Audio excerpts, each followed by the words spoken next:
आज भारत अपनी सभ्यता, अपनी संस्कृति, अपनी संस्थाओं के अपने खोए हुए विश्वास को फिर से हासिल कर रहा है। दुनिया भर में कोई भी भारतीय आज सीना तान करके आंख में आंख मिला करके हिंदुस्तान की बात बड़े गर्व से कर रहा है। ये परिवर्तन आया है।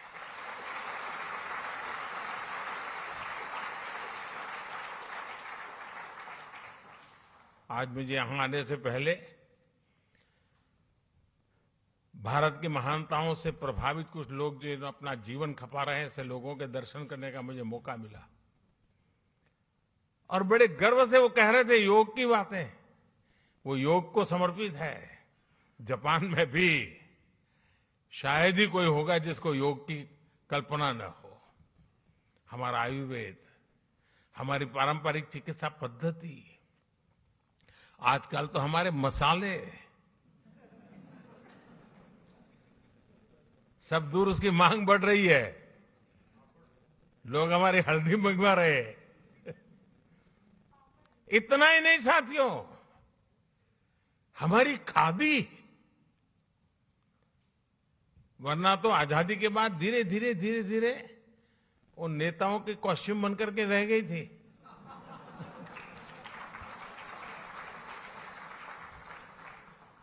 आज उसका आज पुनर्जीवन हो गया है। खादी ग्लोबल बन रही है जी।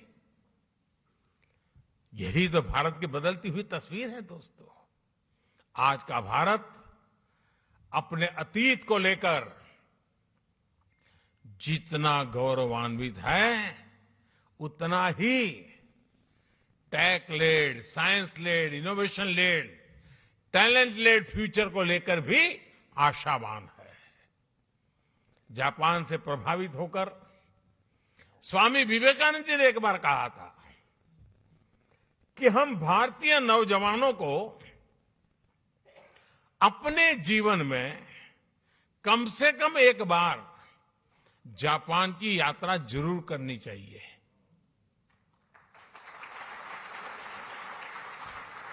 आप लोग ये वाक्य पढ़ करके आएंगे हो ऐसा मैं तो नहीं मानता हूं, लेकिन विवेकानंद जी ने भारत के लोगों को कहा था कि भाई एक बार देखकर तो आओ जापान है कैसा। साथियों, उस जमाने में स्वामी विवेकानंद जी ने जो कहा था, आज के युग के अनुरूप उसी बात को, उसी सद्भावना को आगे बढ़ाते हुए मैं कहना चाहूंगा कि जापान का हर युवा अपने जीवन में कम से कम एक बार भारत की यात्रा करे।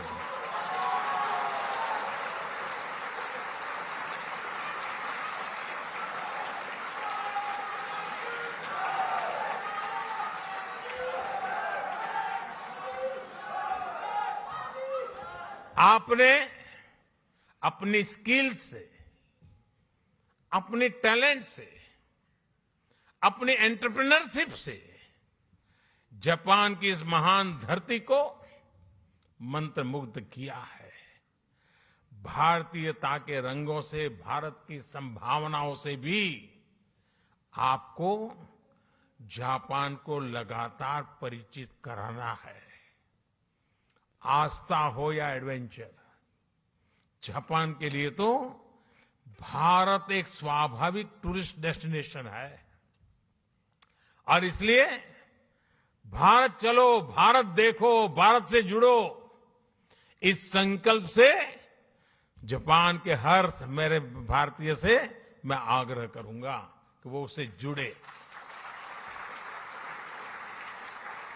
मुझे विश्वास है कि आपके सार्थक प्रयासों से भारत जापान की दोस्ती को नई बुलंदी मिलेंगी।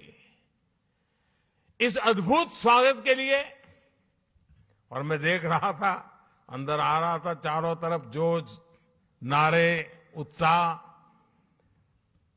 और जितना भारत को आप अपने में जीने की कोशिश करते दिख रहे हो, ये सचमुच में दिल को छूने वाला है।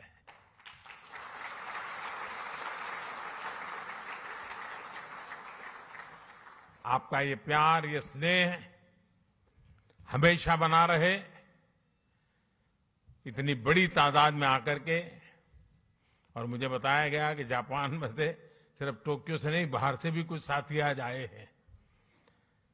पहले मैं आया करता था, इस बार नहीं आ पाया तो आप भी आ गए। लेकिन मुझे अच्छा लगा, आप सबके दर्शन करने का अवसर मिला। मैं फिर एक बार आप सबका बहुत बहुत धन्यवाद करता हूं, हृदय से आभार व्यक्त करता हूं।